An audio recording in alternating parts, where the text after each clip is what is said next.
I just watched the new movie Thing with Feathers, which is out in theaters today, directed and written by Dylan Southern, starring Benedict Cumberbatch, that is about a man that suddenly loses his wife, has two young kids, and is trying to maintain some normalcy for them, but is also grappling with his grief and anger and hatred and all of the things and complicated feelings you have when you lose someone. That how could they leave you? How could they just disappear out of your life? How do you maintain normalcy? How do you go back to living? And, there is this part of this film, I think, that resonated with me the most, where he's talking to his character is talking to his brother, saying that he is really mad at his wife for leaving their young kids. And then he says that he feels silly being mad at her. And honestly, I resonated with that the most because I felt that way too. I have never lost a partner, but I've lost some good friends and relatives.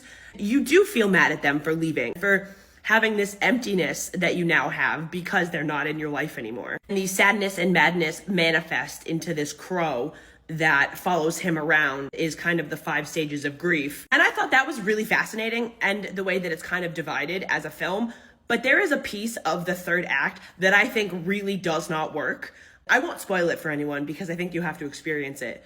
But I know what they were trying to do. I just didn't like the execution of it at all.